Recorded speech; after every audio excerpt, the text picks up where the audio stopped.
Hello there, welcome back. Today I'm talking about The Man Who Killed Don Quixote, as well as covering Fear and Loathing in Las Vegas, because they're both Terry Gilliam films. And as I stated in the Once Upon a Time in Hollywood review, I was going to cover someone who has problems editing themselves down, and that's Terry Gilliam. Terry Gilliam's like the grand master of someone whose films should always be shorter than they are. I mean, really, I think every film he's done has about 10 minutes he could cut out of it. You know, that is like, why is it here? And sometimes in some films it's like 20 minutes. It's like he seems to lack the ability to get to the point. That's what's good about him as well sometimes, because he meanders and makes really interesting moods. But sometimes he meanders so much, it's like you've lost the will to go on. Like, I've tried to watch the one I did with Christoph Waltz, and I couldn't get through it. It was just so meandering. Like, I'm going to try again, but it was like, I just can't do this. And the one, Heath Ledger's last one, the Imaginarium of Dr. Parnassus, is really way too long, and it just meanders throughout these plot lines, and all the action's good, but it's like, what's the point of half this stuff? It just doesn't seem there's a point. So he's got that, especially later on, he's just become really self-indulgent as a director. He's just like, and then you hear how much problems he has getting his films made now, and he's like, well, maybe other people have watched these films and realised he's past his peak. The good thing about Michael Don Quixote is it is partial return to form. It is better than a lot of his more recent films. The bad thing is the first 40 minutes should have been 20 minutes. The first 40 minutes is Gilliam at his worst. It's self-indulgent. Like, his whole sequences that just could go like straight away. They needed like 2 minutes introduction. You could give them 10. It just goes on. It's like he's tried to do 8.5, but he's really bad at it. And it's and then suddenly it clicks into place and it's fine for the rest of the film. But this 40 minutes beginning is really a struggle. And it's like, did you do the rest of the film and then thought, I have to be self-indulgent here, I just can't not be self-indulgent, because it's a real struggle to get through the first 40 minutes. I was really tempted to turn it off, and then suddenly it clicked in and it was wonderful. But it's almost like the best and worst of Gilliam in one film. So the plot of it, this was a film that's been almost made for 20 odd years. It started off as a film that was made with Johnny Depp and John Rochefort. The film lasted about 3 days of production before it was closed down because Rochefort fell ill, and then it floods the sets and everything. It just fell apart. Eventually Gilliam got the rights back to it and they tried to set it up again. There was lots of legal things and it went on, and everyone thought this was a film that was never going to get made. I think Gilliam made other films in between while he was trying to get money for this. There was lots of people come through, like Michael Palin I think was meant to be in at one point, Ewan McGregor. There's a lot of actors were meant to come through this film. Eventually ended up being Adam Driver as in the old Johnny Depp part, and Jonathan Pryce as Don Quixote, or the guy who thinks he's Don Quixote.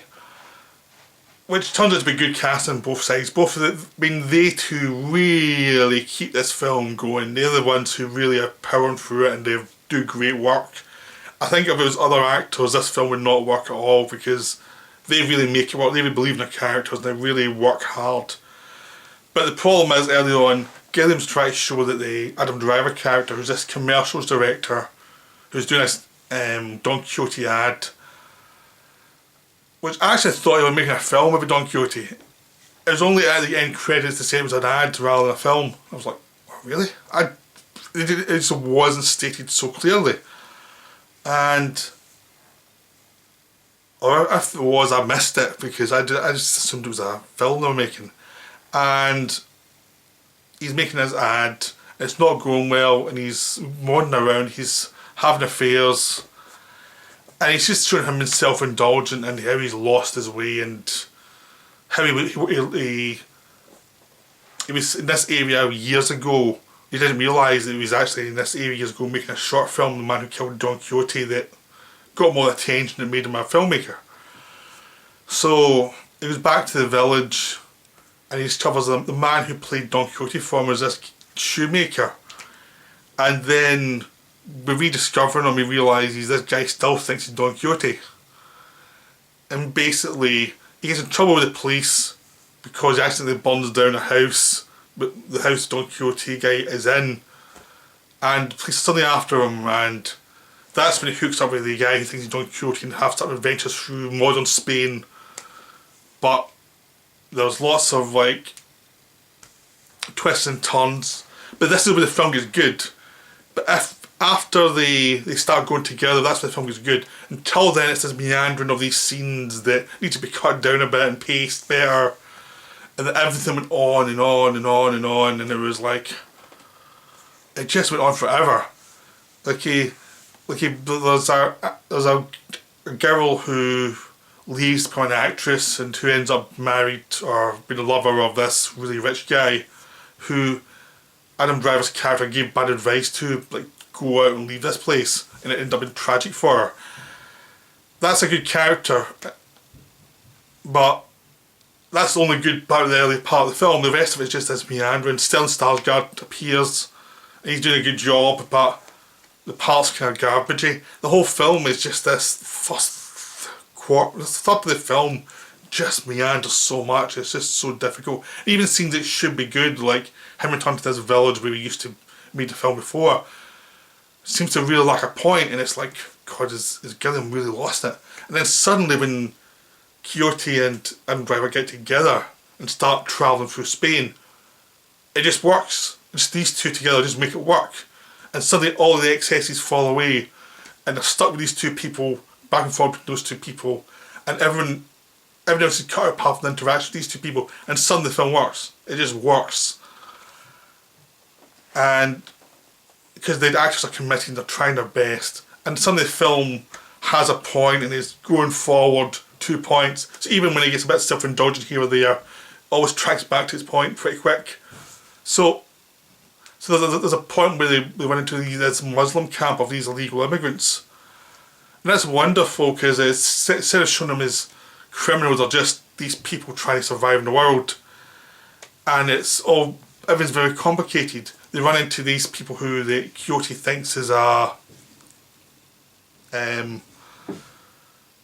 ancient enemy. It turns out it's the people from the village who are trying to help him with his psychosis to try and get him back to reality. There's these wonderful moments throughout that really work. At the end, you've got this castle and it's wonderful moments. Idea of the rich being corrupt and Adam Driver character having to decide who he's going to be, really.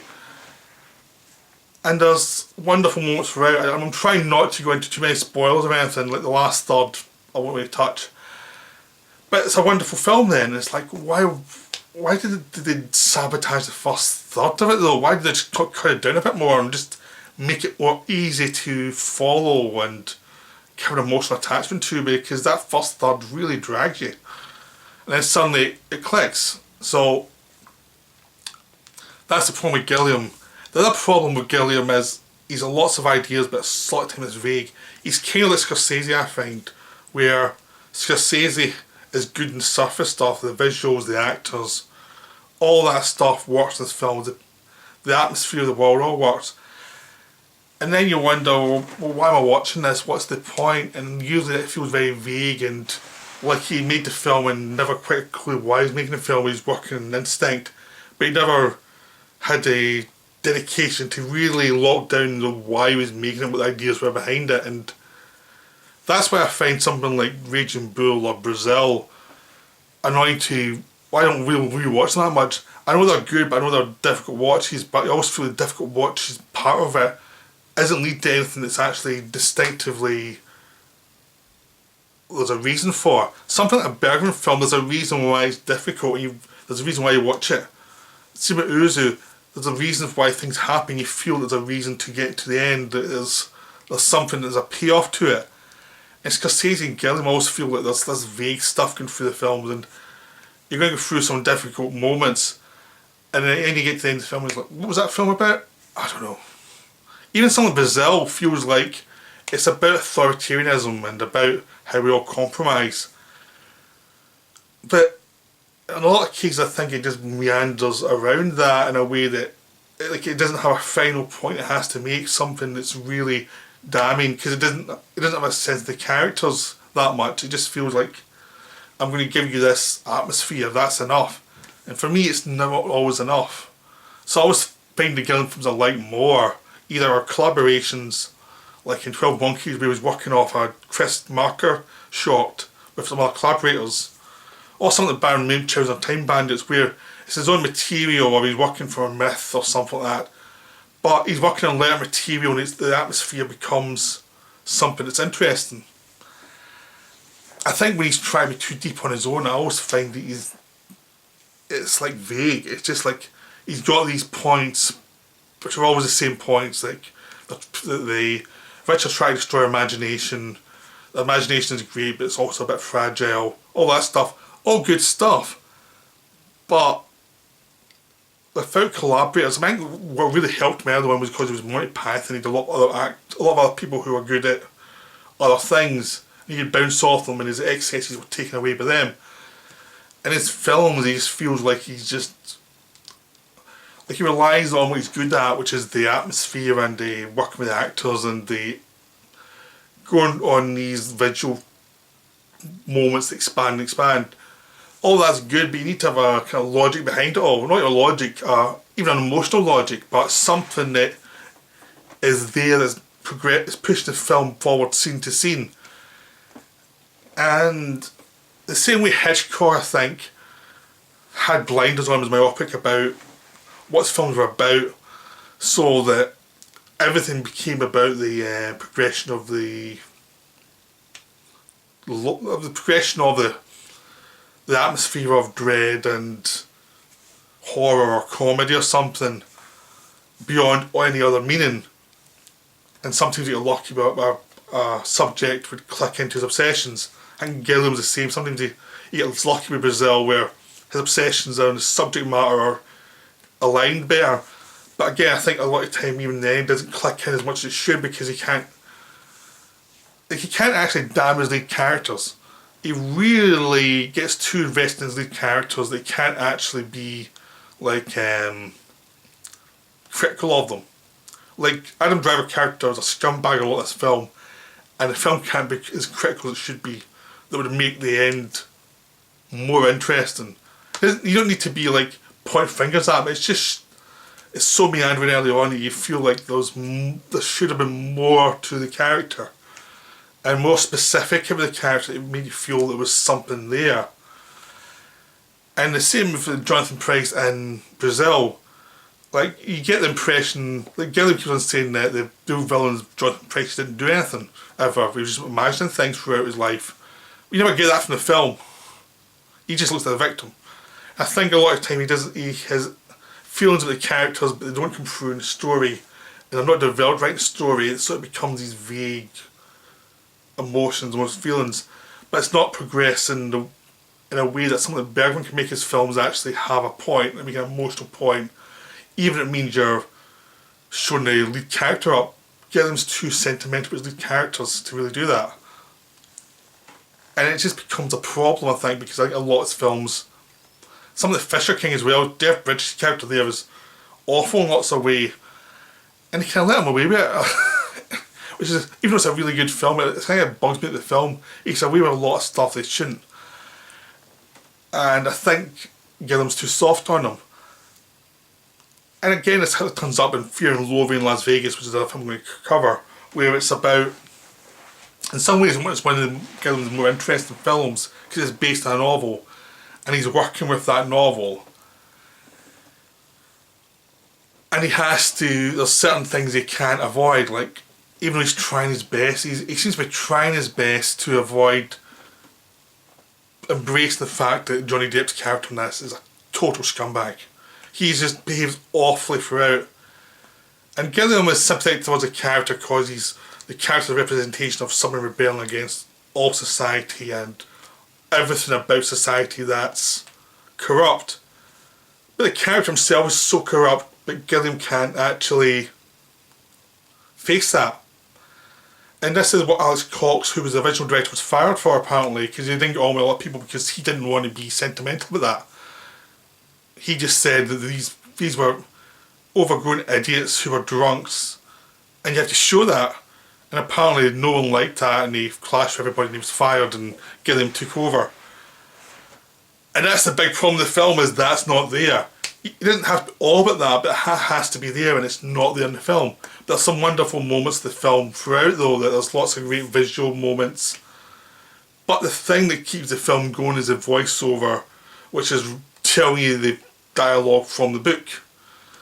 So it becomes this thing where Gilliam's throwing all this stuff at the screen. It's all working as a fun visualisation of the novel. But I've read the novel as well. And the novel's much better because the novel's simpler because you're getting all the points.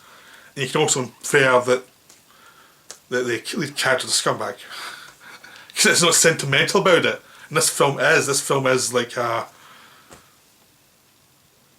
moment of reflection on the heroes of their youth, and they can't quite damn them for their flaws.